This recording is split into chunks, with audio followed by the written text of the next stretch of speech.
बिस्मिल्लाहिर्रहमानिर्रहीम।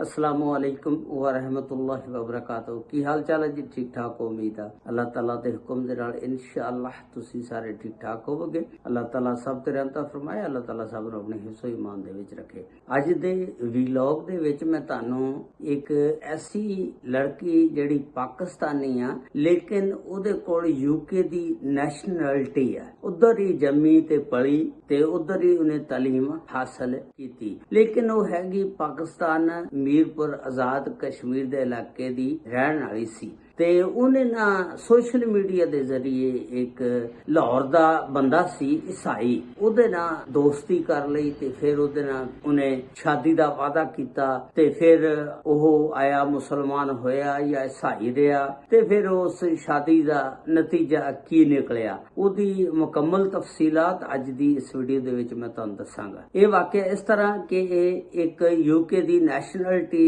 जिहदे कोल हुंदी आ, पाकिस्तान दी वो लड़की हुंदी आ, पाकिस्तानी खानदान जिहड़ा आजाद कश्मीर मीरपुर तो जाके ना उत्थे रहन लग पिया यूके दे विच। उत्थे फिर उन्हां दे एक बच्ची पैदा हुई, उहदा नाम उन्हां ने रखिया अफशां सनम। अफशां सनम फिर जवान होंदी गई, पढ़दी गई, जिस वेले जवान हो गई, पढ़ गई, 19 साल दी हो गई। फिर जदों बंदा जवान हो जांदा फिर सोशल मीडिया दा इस्तेमाल करना शुरू कर दिंदा ते उहने सोशल मीडिया दा इस्तेमाल करना शुरू कर दिता। उसे दौरान उहदे ताल्लुकात एक लाहौर दा ईसाई खानदान दा लड़का जिहदी उम्र 27 साल, ਉਹਦਾ ਨਾਮ ਸਟੀਵ ਸੀ, ਉਹਦੇ ਨਾਲ ਦੋਸਤੀ ਹੋ ਜਾਂਦੀ ਆ। ਹੁਣ ਇਹ ਉਹਦੇ ਨਾਲ ਇੰਨੀ ਚੈਟ ਕਰਦੀ ਆ, ਫਿਰ WhatsApp ਤੇ ਇਹ ਉਹ ਗੱਪਸ਼ਪ ਲਾਉਂਦੀ ਆ, ਯਾਨੀ ਇਹਨਾਂ ਦੀ ਗੱਪਸ਼ਪ ਜਿਹੜੀ ਆ ਫਿਰ ਪਿਆਰ ਦੇ ਵਿੱਚ ਮੁਹੱਬਤ ਦੇ ਵਿੱਚ ਤਬਦੀਲ ਹੋ ਜਾਂਦੀ ਆ। ਫਿਰ ਸ਼ਾਦੀ ਦੇ ਵਾਅਦੇ ਕਰਦੇ ਨੇ ਤੇ ਫਿਰ ਉਹ ਲੜਕੀ ਇੱਕ ਦਫਾ 2019 ਦੇ ਵਿੱਚ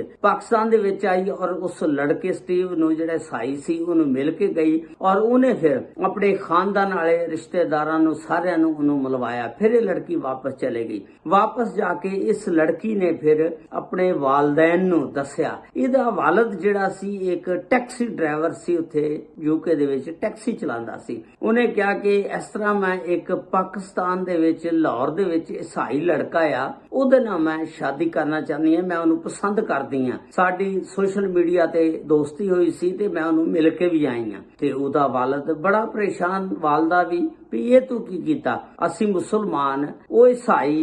उन्हें कहा कि मैं उस लड़के नूं मुसलमान करके फिर शादी करांगी। वो लड़का एग्री आ कि मैं मुसलमान हो जाऊंगा ते फिर तू मेरे नाल जिहड़ा पाकिस्तानी तौर तरीका इस्लाम दे मुताबिक उस तरह निकाह होएगा, मैं तेना मुसलमान कलमा पढ़ के फिर निकाह करांगा। वालदैन जेड़े ने वो राजी नहीं हुंदे, वो कहंदे गलत आ, असी ईसाई लड़के नाल तेरी शादी नहीं करनी। ते वो जेड़ा स्टीव सी ईसाई खानदान सी, लाहौर च रहिंदा सी, कोई तगड़ा भी नहीं सी हैगा, दरमियाने जे लोग सी, दरमियाने तबके दे, ना अमीर सी ना गरीब सी, अपने यानी रोजी रोटी कमा के खाण वाले सी। अफशां ਉਹਦੇ वालदैन इस गल ते एग्री नहीं सी हैगे कि ਇਹਦੀ शादी ਇਹਦੇ ਨਾਲ ਕੀਤੀ ਜਾਵੇ। ਤੇ खैर 2019 ਦੇ ਵਿੱਚ अप्रैल ਨੂੰ ਇਹ लड़की पाकिस्तान आ जाती आ, आके ते उस लड़के नाल ईसाई नाल शादी कर लेंदी आ। जिस वेले शादी कर लेंदी आ ते अपने वालिद नूं फिर यह एक खत लिखदी आ कि मैं इस तरह शादी कर लई आ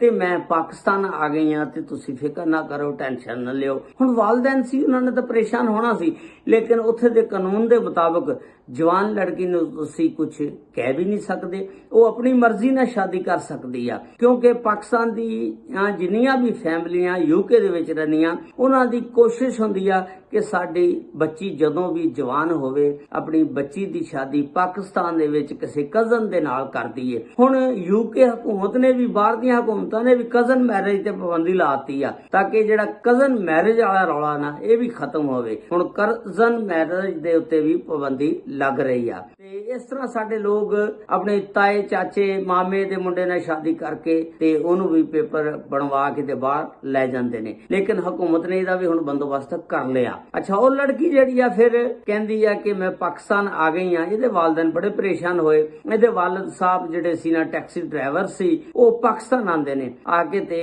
इहदे उत्ते FIR दर्ज करांदे ने, इन्हां दे खानदान दे उत्ते, स्टीव दे उत्ते जिहड़ा लाहौर दे विच रहिंदा, परचा दर्ज करांदे ने कि मेरी बेटी नूं इन्हां ने अगवा कीता। ਹੁਣ ਚूंकि ਉਹ ਪੈਸੇ ਵਾਲਾ ਸੀ ਜ਼ਰਾ ਉਹਨੇ ਪੁਲਿਸ ਨੂੰ ਪੈਸੇ ਪੂਸੇ ਦਿੱਤੇ ਹੋਣਗੇ। ਇਸ ਤਰ੍ਹਾਂ ਪੁਲਿਸ ਜਿਹੜੀ ਆ ਹਰ ਰੋਜ਼ ਉਹਨਾਂ ਦੇ ਘਰ ਛਾਪਾ ਦੇ ਛਾਪੇ ਤੇ ਛਾਪਾ ਮਾਰਦੀ ਆ, ਲੇਕਿਨ ਉਹ ਗ੍ਰਿਫਤਾਰ ਨਹੀਂ ਹੁੰਦੇ, ਉਹ ਫਰਾਰ ਹੋ ਜਾਂਦੇ ਨੇ, ਨੱਸ ਜਾਂਦੇ ਨੇ ਸਾਰੇ। ਤੇ ਆ ਜਾ ਕੇ ਫਿਰ ਉਹ ਜਿਹੜੀ ਸਟੀਵ ਦੀ ਖਾਲਾ ਆ ਨਾ, ਉਹਨੂੰ ਪੁਲਿਸ ਗ੍ਰਿਫਤਾਰ ਕਰ ਲੈਂਦੀ ਆ। ਹੁਣ ਖਾਲਾ ਕਹਿੰਦੀ ਆ ਕਿ ਮੈਨੂੰ ਨਹੀਂ ਪਤਾ ਕਿੱਥੇ ਨੇ ਉਹ, ਕਿੱਥੇ ਗਏ ਨੇ, ਕਿੱਥੇ ਰਹਿੰਦੇ ਨੇ, ਮੈਂ ਤੁਹਾਨੂੰ ਕੀ ਦੱਸਾਂ।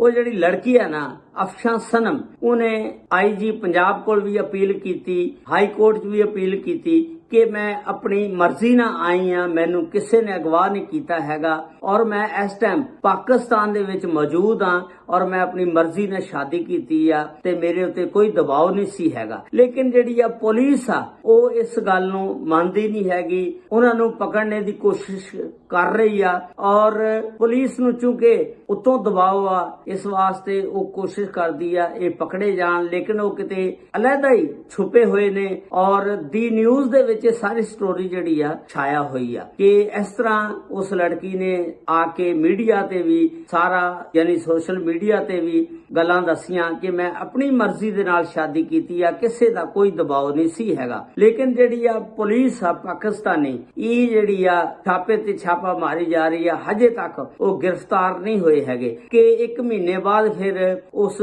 ਖਾਨਦਾਨ ਦੇ ਲੋਕਾਂ ਨੇ ਕਿਹਾ, ਸਟੀਵ ਦੇ ਵਾਲਿदैन ਨੇ ਵੀ, ਸਟੀਵ ਨੇ ਵੀ ਕਿਹਾ, ਉਸ ਲੜਕੀ ਨੂੰ ਇਹ ਕਿਹਾ ਕਿ ਤੂੰ ਇਸ ਤਰ੍ਹਾਂ ਕਰ, UK ਵਾਪਸ ਚਲੀ ਜਾ, ਅਸੀਂ ਤੈਨੂੰ ਨਹੀਂ ਰੱਖ ਸਕਦੇ ਹੈਗੇ, ਸਾਨੂੰ ਮੁਸੀਬਤ ਦੇ ਵਿੱਚ ਤੂੰ ਪਾਏ ਆ। ਉਸ ਅਫਸ਼ਾ ਸਨਮ ਨੂੰ 1 ਮਹੀਨੇ ਬਾਅਦ ਫਿਰ ਇਹ ਵਾਪਸ ਭੇਜ ਦਿੰਦੇ ਨੇ UK। ਹੁਣ ਇਹ ਨਹੀਂ ਪਤਾ UK ਜਾ ਕੇ ਉਹਨੇ ਉਸ ਬੰਦੇ ਕੋਲੋਂ ਤਲਾਕ ਲੈ ਲਈ ਆ ਜਾਂ ਨਹੀਂ, ਤੇ ਉਹਨਾਂ ਦਾ ਕੀ ਬਣਿਆ, ਉਹ ਫੜੇ ਗਏ ਜਾਂ ਨਹੀਂ। ਹਜੇ ਤੱਕ ਇਹ ਸੋਸ਼ਲ ਮੀਡੀਆ ਤੇ ਕੋਈ ਗੱਲ ਆਊਟ ਨਹੀਂ ਹੋਈ, ਸਾਰਾ ਕੁਝ ਮਾਮਲਾ ਜਿੰਨਾ ਵੀ ਸੀ ਠੱਪ ਹੋ ਗਿਆ। ਹੁਣ ਕੋਈ ਨਵੀਂ ਖਬਰ ਨਿਕਲੇਗੀ ਉਹਨਾਂ ਦੇ ਮੁਤਲਕ ਤਾਂ ਫਿਰ ਉਹਦੀ ਤਫਸੀਲਾਤ ਤੁਹਾਡੇ ਨਾਲ ਬਿਆਨ ਕਰਾਂਗੇ। ਹੁਣ ਇਹਦੇ ਤੁਸੀਂ ਦੱਸੋ ਕਿ ਉਸ ਲੜਕੀ ਨੇ ਅਗਰ ਸ਼ਾਦੀ ਆਪਣੀ ਮਰਜ਼ੀ ਨਾਲ ਉਸ ਬੰਦੇ ਨੂੰ ਮੁਸਲਮਾਨ ਕਰਕੇ ਕੀਤੀ ਆ, ਗਲਤ ਕੀਤਾ ਜਾਂ ਸਹੀ ਕੀਤਾ, ਜਾਂ ਸ਼ਾਦੀ ਜਿਹੜੀ ਆ ਵਾਲਿदैन ਦੀ ਰਜ਼ਾਮੰਦੀ ਨਾਲ ਕਰਨੀ ਚਾਹੀਦੀ ਆ, ਇਹ ਤੁਸੀਂ ਕਮੈਂਟਸ ਦੇ ਵਿੱਚ ਜ਼ਰੂਰ ਦੱਸਣਾ। ਅੱਲਾਹ ਤਾਲਾ ਹਰ ਇੱਕ ਦੀ ਧੀ ਭੈਣ ਦੀ ਇੱਜ਼ਤ ਨੂੰ ਮਹਿਫੂਜ਼ ਰੱਖੇ। ਅੱਲਾਹ ਤਾਲਾ ਸਭ ਤੇ ਰਹਿਮਤਾਂ ਫਰਮਾਏ। अस्सलामु अलैकुम व रहमतुल्लाहि व बरकातुहू।